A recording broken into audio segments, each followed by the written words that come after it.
चलता रहता है पाठशाला में अगली क्लास, जिसमें आपको बताऊंगा पहले मोदी पुतिन जिनपिंग साथ आए, अब ईरान और किम जोंग को बुलाया चीन का धमाकेदार शक्ति प्रदर्शन।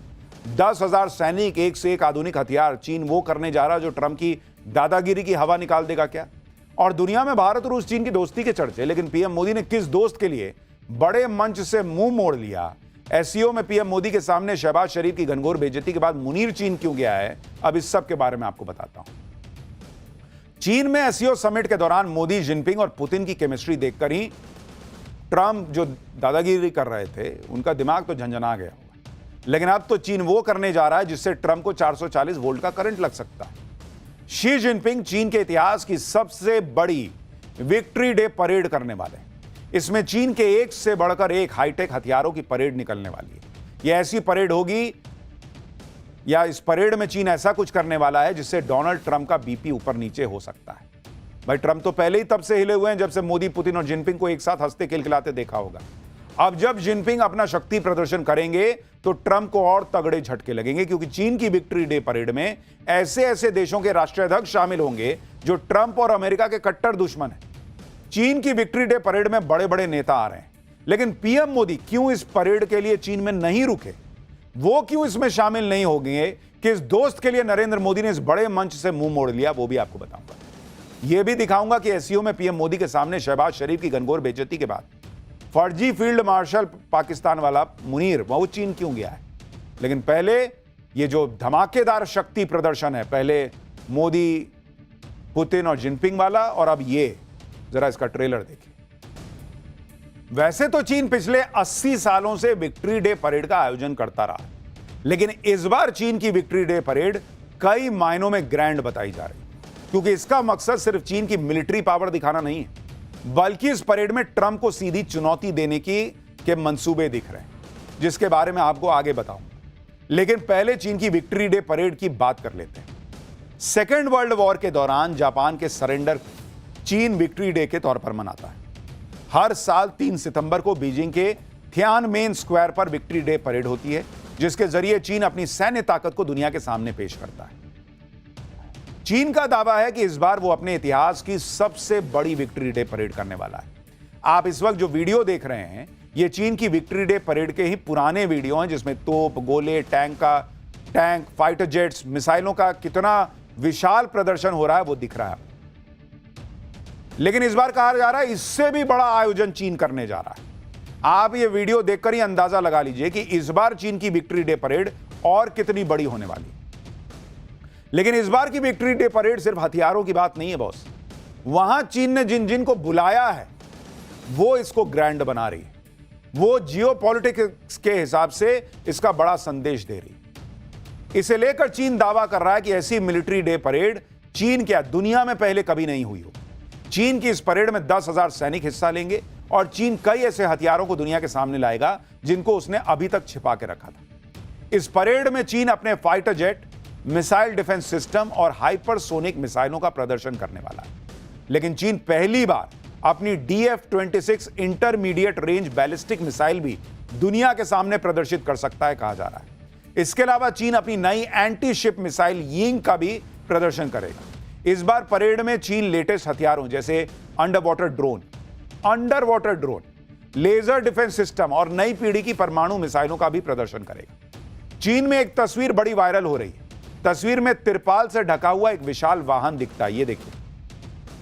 चाइनीज मीडिया दावा कर रही है कि यह चीन का लेजर डिफेंस सिस्टम है, जो शक्तिशाली लेजर के जरिए मिसाइल्स और ड्रोन्स को मार गिराने में सक्षम है। चीनी सेना का दावा है कि यह दुनिया का सबसे शक्तिशाली लेजर एयर डिफेंस सिस्टम है, जिसको चीन पहली बार दुनिया के सामने लेकर आएगा और दिखाएगा।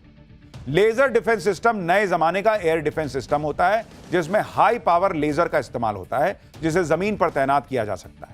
इस सिस्टम से निकलने वाली लेजर सैकड़ों किलोमीटर की रेंज तक लक्ष्य को भेद सकती है। जैसे ये आपको एनिमेटेड वीडियो के जरिए हम आपको समझा रहे हैं, इस तरह का कुछ रहता है।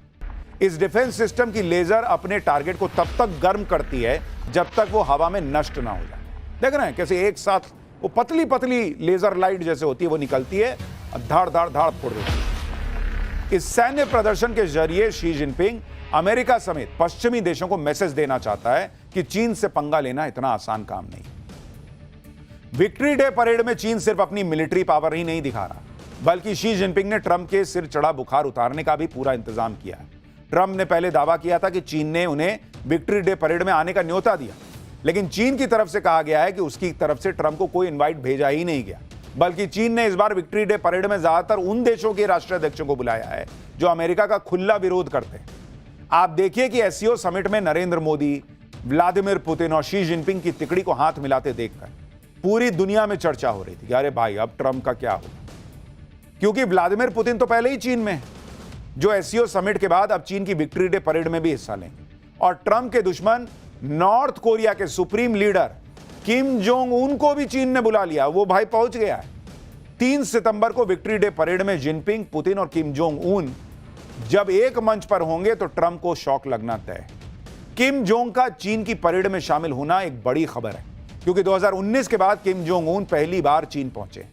दिसंबर 2011 में अपने पिता की मृत्यु के बाद सत्ता संभालने के बाद से आज से पहले किम जोंग उन ने किसी भी बहुपक्षीय सम्मेलन या विदेशी नेताओं से जुड़े किसी कार्यक्रम में हिस्सा लिया ही नहीं।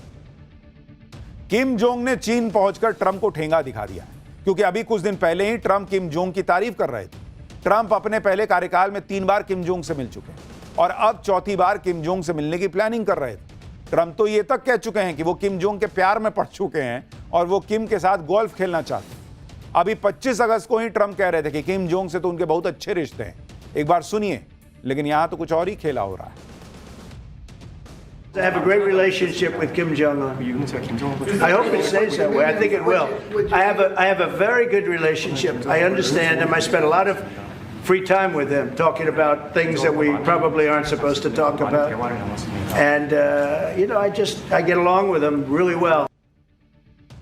दोनों देशों के तार तो नहीं मिलते, लेकिन चूंकि किम जोंग को सनकी कहा जाता है, ट्रंप भी आजकल सनकी जैसा ही व्यवहार कर रहे हैं, तो दोनों की सनक का लेवल मैच जरूर हो सकता है। मतलब आप देखिए कि ट्रंप ने कैसी बेइज्जती करवाई है। अभी एक हफ्ता पहले ही वो किम जोंग से दोस्ती के दावे कर रहे थे, अब किम जोंग ने चीन पहुंचकर ट्रंप को कह दिया कि अपनी दोस्ती अपने पास रखो। वैसे हर बार की तरह इस बार भी किम जोंग की उस रहस्यमयी ग्रीन ट्रेन की चर्चा हो रही है, जिससे वो 1300 किलोमीटर की दूरी तय करके चीन पहुंचे। वो भाई अपनी ही ट्रेन से चलता है, क्योंकि आमतौर पर किसी देश का कोई सर्वोच्च नेता किसी दूसरे देश जाता है तो भाई तेजी से पहुंचने के लिए हवाई जहाज से चला जाता है, अपना हवाई जहाज लेके जाता है। लेकिन किम जोंग उन अलग लेवल पे हैं। वो जब भी अपने देश से बाहर जाते हैं तो अपनी इसी खास ट्रेन से जाते हैं। किम इसी ट्रेन से चीन, रूस और वियतनाम की यात्रा कर चुके हैं। सितंबर 2023 में जब किम जोंग रूस यात्रा पर गए थे, तब भी इसी ट्रेन में गए थे। आप जो वीडियो देख रहे हैं उसमें मॉस्को पहुंचने के बाद किम जोंग की ट्रेन की सफाई हो रही है। आप देख रहे हैं, ट्रेन चलता जा रहा है, भाई साफ करता जा रहा है। किम जोंग उनकी इस ट्रेन का नाम सनशाइन है। यह ट्रेन किसी चलते फिरते गोपनीय किले की तरह है, जिसमें 10 से 15 डिब्बे होते हैं। यह ट्रेन बुलेट और बम प्रूफ है। इसमें कई तरह के खतरनाक हथियार फिट हैं। ट्रेन में किम जोंग के खास कमांडो और डॉक्टर्स की टीम भी चलती है। किम जोंग विदेश में भी अपनी बुलेट प्रूफ कार से चलते हैं और ये कारें ट्रेन में ही रखकर ले जाई जाती हैं। इस वीडियो में देखिए कैसे किम की बुलेट प्रूफ कार को पार्क किया जा रहा है। ट्रेन में लेके भाई अपना कार चल रहा है। किम जोंग उन चीन में, पुतिन चीन में, शी जिनपिंग ने जबरदस्त पावर शो का इंतजाम कर रखा है। अब आप अंदाजा लगाइए कि बीजिंग के थियानमेन स्क्वायर पर जब हजारों चीनी सैनिक मार्च कर रहे होंगे, चीन अपने हथियारों का लाव लश्कर दिखा रहा होगा और परेड के मंच पर पहली बार एक साथ अमेरिका के 3 बड़े दुश्मन खड़े होंगे, तो ट्रंप के लिए क्या मैसेज जाएगा। लेकिन जिनपिंग ने माफ कीजिएगा, सिर्फ पुतिन और किम जोंग को ही नहीं बुलाया, बल्कि ऐसे ऐसे देशों के नेताओं को इनवाइट किया है जो ट्रंप के कट्टर दुश्मनों की कैटेगरी में आते हैं।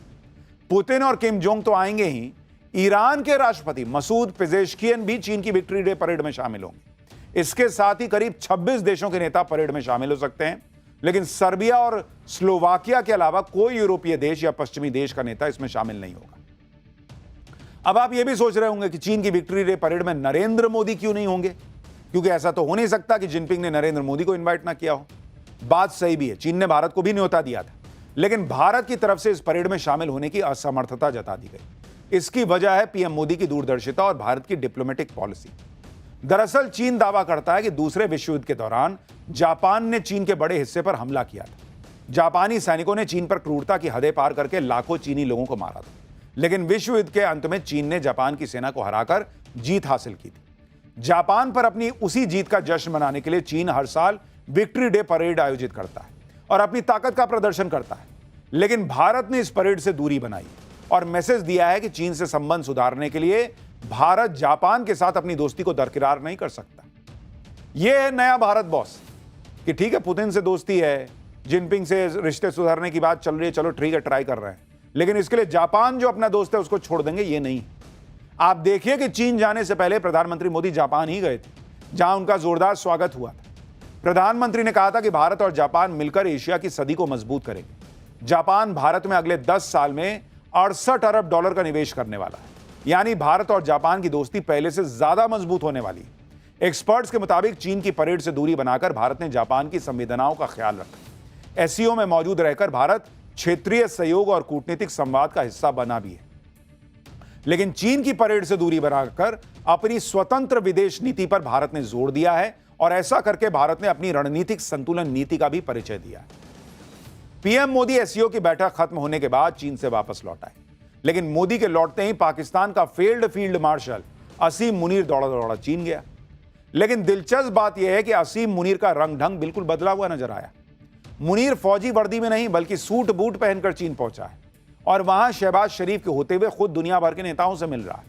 मजे की बात देखिए कि मुनीर जब शी जिनपिंग से मिला तो शहबाज शरीफ खुद उसका इंट्रोडक्शन करवा रहे हैं। आप शक्ल देखिए शहबाज शरीफ की, मुनीर के आगे शहबाज शरीफ की क्या हैसियत है, आप इसको समझ रहे होंगे। कल ही हमने आपको बताया था कि शहबाज शरीफ ने जिस तरह एससीओ समिट के दौरान अपनी और पाकिस्तान की बेइज्जती करवाई है, उससे मुनीर को बड़ी तकलीफ हुई होगी और आज यह साबित भी हो गया। शहबाज शरीफ की बेवकूफियों को देखकर मुनीर जो है वो चीन पहुंच गया। पहले खबर थी कि शहबाज शरीफ अकेले ही विक्ट्री डे परेड में शामिल होंगे, लेकिन अब इस परेड में असीम मुनीर पाकिस्तान का प्रतिनिधित्व करेगा। सिर्फ इतना ही नहीं, लेकिन मुनीर का प्लान सिर्फ चीन की विक्ट्री डे परेड में शिरकत करने का नहीं, बल्कि वो शहबाज शरीफ को पूरी दुनिया के सामने किनारे करने का प्लान बनाकर भी चीन पहुंचा है। मुनीर ने चीन पहुंचकर सबसे पहले ईरान के राष्ट्रपति के साथ द्विपक्षीय मुलाकात की। पाकिस्तान में खबर चल रही है कि मुनीर चीन में रूस के राष्ट्रपति पुतिन से मुलाकात करने की कोशिश में है।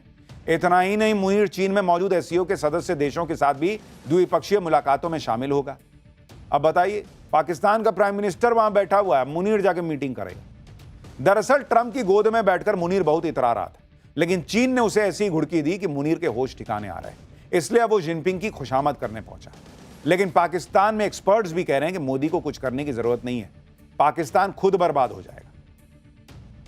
तो ये सब चल रहा है इस वक्त और बहुत सारी चीजें चल रही हैं, लेकिन जब बर्बादी की बात हो रही है, भाई साहब, जो बाढ़ बारिश बर्बादी कर रही है, जरा उसका चैप्टर भी देखिए। दिल्ली में बाढ़ का खतरा, नोएडा में रेड अलर्ट, गुरुग्राम फुल जाम, बारिश के कोहराम का फुल चैप्टर खोलता हूं। बाढ़ बारिश की तबाही की